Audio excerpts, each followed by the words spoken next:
कि हम जनमानस के लिए एक संदेश दें। मैं चुनाव में भी इसीलिए आया हूँ कि मैं राजनेताओं को और अपनी जनता को दोनों को जगाने का ही मुख्य उद्देश्य मेरा चुनाव में आने का है कि हमारे राजनेता, यह हमारे संविधान का जो मुख्य है कि हम क्यों जनप्रतिनिधि के लिए उम्मीदवार बनते हैं। जनप्रतिनिधि बनने के लिए उम्मीदवार क्यों बनते हैं, इसका मुख्य उद्देश्य होता है जनता और देश की सेवा।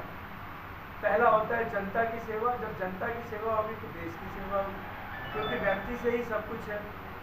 तो यहाँ मुख्य हमारा होता है सेवा, लेकिन शायद जस्ट इसका उल्टा हो जाता है। जैसे ही हम जीत के जनप्रतिनिधि वास्तव में बन जाते हैं तो हम भूल जाते हैं कि हमने क्या वादा किया और क्या मुझे करना है और क्या मुझे करना चाहिए। और यह जो भूल है, यह एक जनता के साथ बहुत बड़ी धोखा है, उनका अपमान है, उनके वोट का अपमान है। उन्होंने हमें वोट दे के जो जनप्रतिनिधि बनाया, हमें जिताया, और मैं अगर उन वादों को भूल गया तो मैंने उनके वोट का अपमान कर दिया। इसीलिए हम जनप्रतिनिधि से यह अनुरोध करेंगे कि अगर आप वादा करते हैं तो उसे निभाएं। और मैं आम जनता से भी अनुरोध करूंगा कि आप वैसे उम्मीदवार को कभी अपना जनप्रतिनिधि ना चुनें जो आपके वादा से दूर हो जाता है। और अगर लगातार ऐसा करता है तो वैसे लोगों को तो कभी नहीं वोट दीजिए जिसके पिछले 5 साल यह दिख चुके हैं कि वो अपने वादा से अलग रह चुका है। आपके वोट का उन्होंने सम्मान नहीं, अपमान किया है। उन्होंने जो वादा किया और उसे नहीं निभाया, तो ये अपमान होता है, झूठ होता है। और ऐसे झूठे और अपमानित करने वाले को वोट नहीं देना चाहिए। मेरा यह पहला आग्रह है, चाहे वहाँ कोई भी हो। मैं भी अगर आपके साथ आज वादा करता हूँ और कल अगर मैं अपने वादा पे नहीं खड़ा उतरूँगा तो मेरे लिए भी यही रूल लागू होगा, क्योंकि मैंने आपको अपने इन बातों में लेकर आपके उन वोटों को, उन महत्वपूर्ण जो वोट हैं, जो बहुमूल्य वोट हैं, उनका मैंने प्रयोग किया और प्रयोग करके मैं जनप्रतिनिधि बना। और कल मैं अपने वादों से विमुख होकर आपके वोट का अगर अपमान किया तो मुझे भी दोबारा खड़ा होने का कोई औचित्य भी नहीं बनता और अधिकार भी नहीं बनता। वैसे जनप्रतिनिधि को दोबारा खुद से भी अपनी शर्म आनी चाहिए कि मैं अपने फंड का पूरा प्रयोग जनता के लिए नहीं किया तो शायद मुझे दोबारा उस क्षेत्र में जाने का कोई अधिकार नहीं। लेकिन नेता तो अपनी शर्म और अपनी पूरी वादाओं को भूल चुके हैं। अपने जीवन में कथनी और करनी को तो न जाने कहाँ लेके चले गए। तो उनके लिए यह सीख होगा कि उन्हें अपनी करनी और कथनी अगर एक नहीं है तो दोबारा जनता के पास नहीं जाना चाहिए। और तमाम हम जनता से भी यह आग्रह करेंगे कि आप वैसे उम्मीदवार को ही जिताएं जो आपके साथ अपनी वादा को पूरा करे और आपके वोट और आपके इस सपोर्ट का मान रखे, उसकी मर्यादा और इज्जत रखे और वह अपने जीवन में खड़ा उतरे।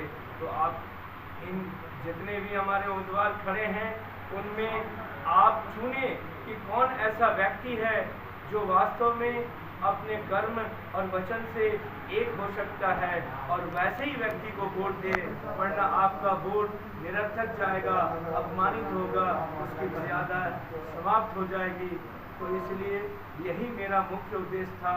मैं अपने पटना साहिब की जनता से यह अपील करूंगा कि आप अपने सभी उम्मीदवारों में चुने कि आपके वोट का सम्मान कौन दे सकता है, कौन आपके दुख सुख में एक आवाज़ पर, एक फ़ोन पर, एक बुलावे पे, और आपका वह व्यक्तिगत कोई किसी तरह का आपराधिक आप पे कोई मामला कोई परेशान कर रहा हो, कोई आपके साथ अत्याचार बेविचार कर रहा हो, किसी तरह का कोई इस तरह का असामाजिक तत्व आपके साथ परेशानी में ला रहा हो, या आपके क्षेत्र की कोई भीषण समस्या हो, आपके परिवार की कोई भीषण समस्या हो, आपके शहर में कोई वैसी उत्थान की चीज़ों की समस्या हो, किसी तरह की बड़े पुल पुलिया सड़क या कुव्यवस्था या हॉस्पिटल या स्कूल या किसी तरह के कोई वैसे संगठनात्मक चीज़ की ज़रूरत हो जिससे हमारे समाज को उन्नति के लिए बढ़ाया जा सके, तो हम इन तमाम चीज़ों में जो उम्मीदवार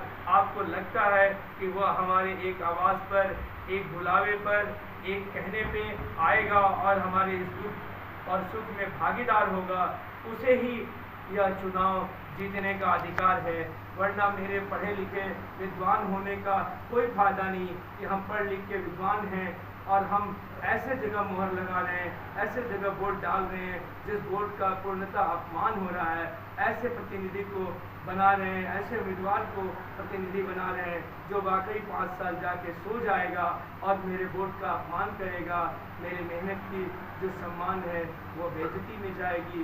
इसीलिए मैं अपने पटना साहिब की जनता से बार बार निवेदन करूंगा कि आप अपना बहुमूल्य वोट उन्हीं उम्मीदवार को दें जो उम्मीदवार आपके जीवन के दुख सुख में खड़ा उतरे, वरना उसे वोट लेने का भी अधिकार नहीं है। और अगर आप देते हैं तो आपकी विद्वता कहीं ना कहीं कम पड़ रही है, आपकी सूझबूझ कहीं ना कहीं कम पड़ रही है।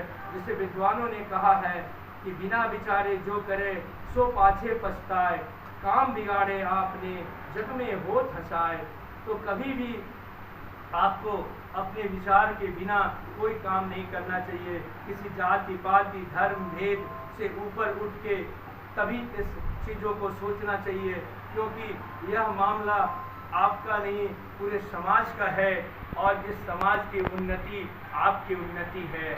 आप अपनी उन्नति और अपने समाज की उन्नति चाहते हैं तो आप अपने इस जनप्रतिनिधि को ऐसा चुने जो वाकई आपका और आपके समाज का विकास कर सके।